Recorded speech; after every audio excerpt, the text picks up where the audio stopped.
Yo, yo, what up, what up? My name is Jeff Cook, and this is Don't Be a Crab.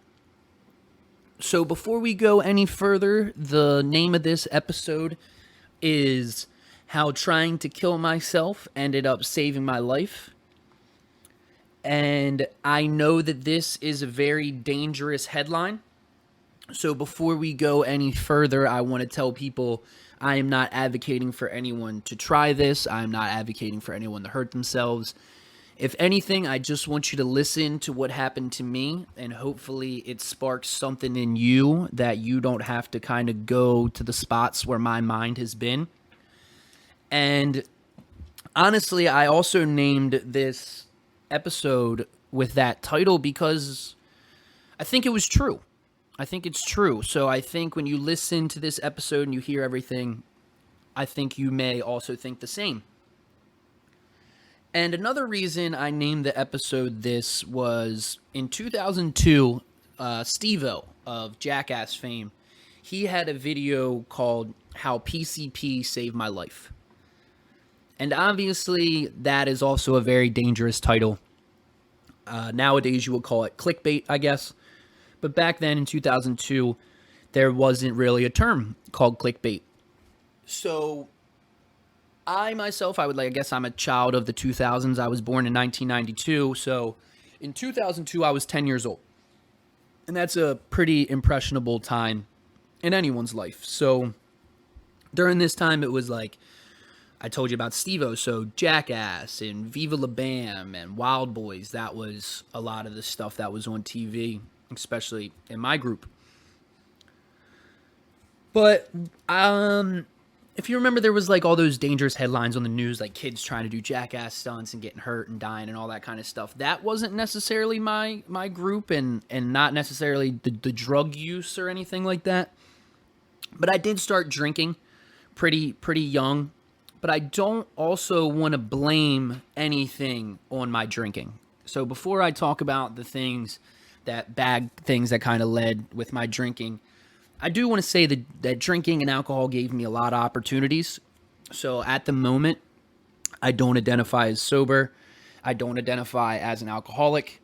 If anything, I abused alcohol for 10 years. I used it for the wrong reasons. And at the moment, I am just trying to learn a new relationship with alcohol. And for the time being, I'm kind of just staying away until I feel like I can learn a new relationship with it. But that is something that's going to take time.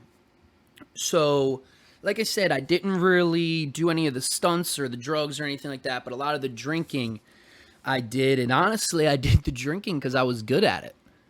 I was fucking good at drinking.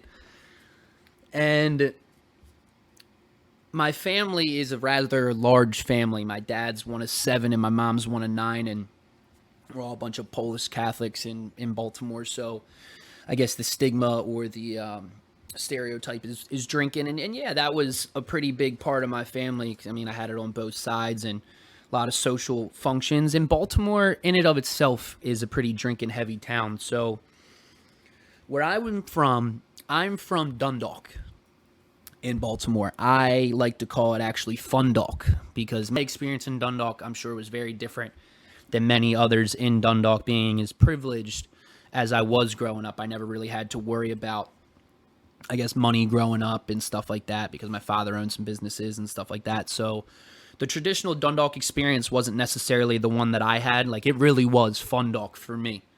So in Dundalk, whoever drinks the most, you're the coolest.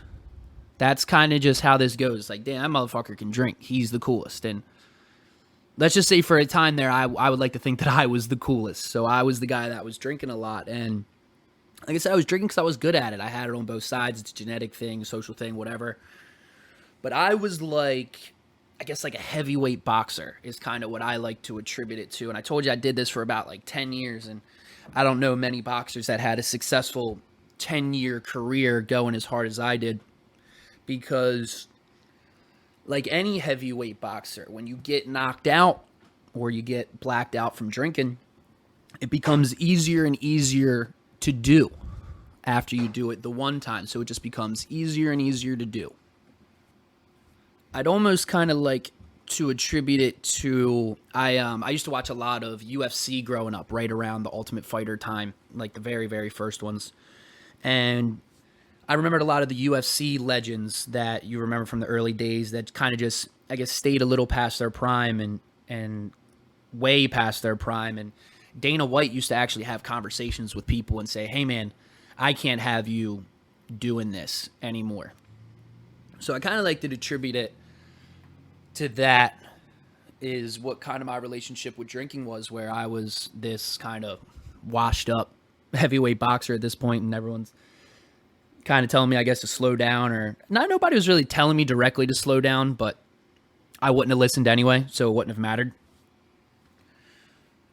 So drinking actually played a decent part in my decision to hurt myself. So I'll take us now to December the 16th, on the day that I did actually try and hurt myself. But I'm not going to blame everything on the booze. I was dealing with a bunch of things.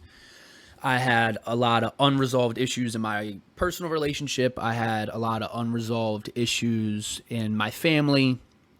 I had obviously money issues with the business, but yeah, I had personal physical issues. I was in a bus accident, so I was dealing with ailments from my back and just a lot of stuff, but I'm not going to blame any of that stuff on what I did. So I want to make sure that everyone knows that this was a decision that I made. It was something that I did, and I really want to make sure that I'm taking ownership of all the stuff that I've done throughout my time. And that's because hopefully through this, you'll see that people are really attracted to authenticity. They're really attracted to authenticity, especially with Steve-O. You look at him now. He has the Steve-O's Wild Ride podcast, and he can kind of just talk about these stories when he kind of used to be, for the lack of a better term, because I identified one as well, as kind of like a spoiled little shitbag. So yeah, let me get you back to December the 16th. December the 16th, I had gotten to a fight with my significant other. She gave me my ring back, and I ended up calling one of my buddies. And I don't know if you guys have a friend like this. If you, like, kind of when shit goes sideways, this is the guy or the person that you call. And I have a buddy like that. When it's kind of when you hear from him, you know something's kind of up. So it's good to not hear from him. But you do want to be there to help him when something comes up. So you do want to be that friend for them. So I called my friend that was like that and said, "Hey, man, it's a nice day." For whatever reason, it was like 60 degrees in December. So I was like, "Hey, man, you want to ride bikes over to 5 Iron? I just got into a fight with my significant other. I need just blow off some steam." And he's like, "Yeah, man, sure." He actually comes in from the county, brings his bike. We ride over there. And immediately when we get to 5 Iron, I was kind of on a mission. I told you I kind of always knew about my drinking. It was always around. So for a while there, I didn't drink liquor. I kind of knew to keep myself to like beer, and then there was the White Claw phase, and I knew not to really play around with liquor much. I kind of stopped that when I was 23. So I told you I was Polish Catholic, so for Lent I actually gave up liquor and just kept it going and longer, seeing how much money I saved and not getting as hammered, not drinking liquor. But my grandmother passed away in December of this year, or I'm sorry, my grandmother passed away in July of this year as well, and that was something that was really on my head heavy. That was something that was really weighing on me. If you know that my grandmother, she was like my best friend, really, and to lose her was very upsetting to me. And I told you this was December the 16th. Actually, on December the 20th, I was supposed to make raviolis, the ones that we make for Christmas every year, and it would have been my first time doing them without her. So that kind of, I didn't know if I was going to be able to do that. So that played a lot into my decision as well. So when we get into 5 Iron, I'm on a mission, and I hadn't really taken shots, and told you I was 23. I was 28 at the time. So 5 years I hadn't taken a shot. I think I had what I thought was 3 shots of Rumpelmans. It ended up being like 10 shots of Rumpelmans, and I ended up getting on my bike, the bike that I rode over there. And I kind of came to the point where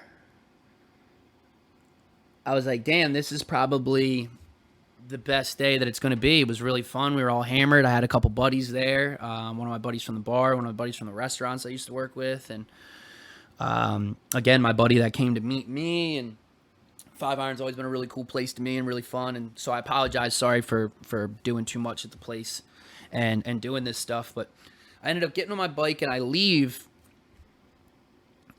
And when I get on my bike, I never really had this thing happen to me, and it's a little fuzzy, obviously, because of the drinking and where my head was at the time and stuff like that. But to describe it, I was dealing with like anxiety. I feel like when I was drinking, people call it like Sunday scaries and stuff like that, and I was getting that a lot. Like after drinking, I'd have anxiety, and what I learned was I didn't have anxiety for no reason. I had anxiety because I wasn't living right, and I told you I was kind of a degenerate shitbag and drinking for the wrong reasons and dealing with a lot of bullshit. So yeah, so that anxiety, I kind of almost attribute it to almost like kind of like a dual personality kind of thing, where you're struggling with your actions versus your emotions, or how you feel, and your actions aren't necessarily matching up to how you feel. And it's a very hard thing to kind of explain unless you've been through it. But it was a real battle, real honest battle. And I think the person that I am now ended up winning that battle that day, because if you've ever seen Fight Club, I don't think I'm spoiling at this point. I think the movie was like 20 years old. At the end of Fight Club, he's dealing with kind of this dual personality thing, and he actually goes to shoot himself in the mouth, and he really does. But that ends up killing the other personality that was inside of him. So on my day, I was really dealing with this. I'm on my bike and I'm battling with myself, and an email kind of kicked into my head at this point. And a woman had sent me an email a couple months prior, and it was around when we were supposed to open up the Dundalk location full time, which obviously never happened with COVID and stuff like that. But she sent me an email, and it said, I was there the first night that Scunny opened up Nacho Mama's in Canton. I'll be there the first day that you open up in Dundalk. I think that you're going to do for Canton. Well, I'm sorry. I think you're going to do for Dundalk what Scunny did for Canton. And this really spoke to me. This really took to me because, like I said, I was a booze hound. I was in the bars, and Canton was kind of my spot. I had like my little triangle in Canton of the bars that I would go to and just bounce around. And for somebody to say, hey, you can build one of those, that was like the coolest thing to me at that point. But when I was on my bike, I kind of realized that that's not going to happen.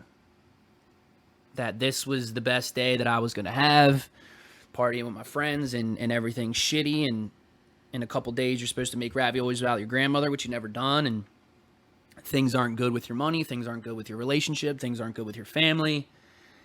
I think this is the best it's going to be. Let's just,